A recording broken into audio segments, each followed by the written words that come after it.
Хвала Христу, сябры, ці, як кажам мы францішкане, супакой і дабро. У гэтым цыкле відэа, чакайце, а навошта каму новыя відэа пра веру, калі іх і так безліч на ютубе? Плюс яшчэ назву некую выбралі недарэчную – камертон. Яны тут што, музыкай займаюцца? Не, сябры, гэтае відэа сапраўды будзе незвычайнае. Чаму?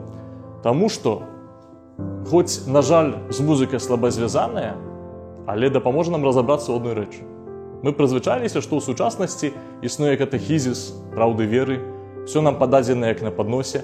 Да навукі сабораў папаў можна звярнуцца за 3, 4, 5 секундаў. І выдавалася б, што ўсё ясна, што ўсё зразумела, і такім было ад пачатку. Тым больш, што часта чуем пра тое, як навука Хрыста была праз апосталаў перададзеная касцёлу, супольнасці касцёла, запісаная ў катэхізісе.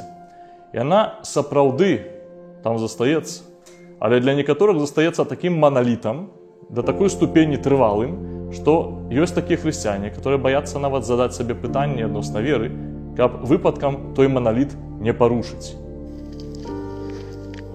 Нешта ў гэтым ёсць. Аднак няслушна было верыць, што менавіта ў наш час Бог нас вызваліў з патрэбы шукаць праўду. Напэўна, нам у гэтым прасцей, чым нашым продкам, таму што маем катэхізіс, маем кананічнае права, маем розныя дапаможнікі, а яны мелі толькі свой асабісты досвед укрыжаванага, уваскрэслага Хрыста, які даў пачатак супольнасці касцёла. Аднак не заўсёды хрысціяне ведалі, якім словам апісаць тое, што яны вераць. Чым больш хацелі гэта зрабіць, чым больш хацелі раскрыць эту боскую таямніцу, якая ў іх закранула, тым больш паўставала ў іх пытанняў. З цягам часу кожны музычны інструмент, незалежна ад таго, ці на ім граеш, ці ён пыліцца ў куце, патрабуе камертону. Калі не падстроіць яго, то кожны слухач пачуе фальш і дысгармонію. Сярод розных мелодый, што спрабавалі выразіць Божую таямніцу ў касцёле, як на кожнага музыканта прыстала, часамі гучалі фальшывыя ноты. На мове веры мы называем іх ерасямі. Па-грэцку «хайресіс» гэта слова найперш азначала забраць штосьці сабе, нейкую рэч ці нейкі погляд.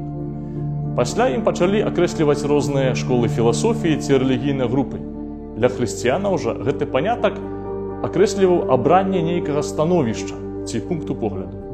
Як бачна, само значэнне гэтага слова нейтральнае, яно не нясе негатыву. Справа ў тым, што выбар адбываецца для сябе самога, згодна з уласным розумам, без канфрантацыі з касцёлам. Таму калі на працягу гісторыі касцёл сярод безліч розных пунктаў погляду выбіраў нейкі адзін, адкідаў іншыя, заўсёды быў хтосьці, хто заставаўся пры сваім, сцвярджаючы, што ведае лепш. Такі адарваны ад цэлага касцёла пагляд пачалі называць ерассю, і слова гэта тады ўжо мела негатыўнае значэнне. В этой серыі прапануем прыглядзецца да старых ерасяў, выцерці з іх пыл, да ерасяў з першых вякоў касцёла і добра зразумець іх. Навошта? Бо пасля кожнай з іх застаўся нейкі погляд, які існуе да сёння.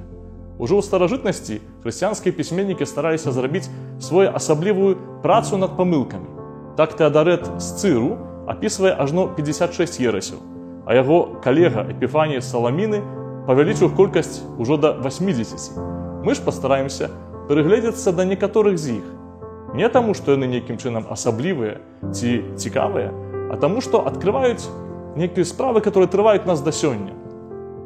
Правда, не ў навуцы касцёла, папулярных паглядах, вераваннях, перакананнях.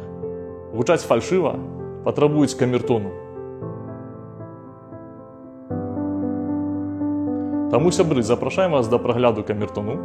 Запрашаем падпісывацца, там ёсць такі званочак, на который можна націснуць, каб гэтыя розныя цікавінкі, пра которые мы збіраемся расказваць, вас нейкім чынам не амінулі.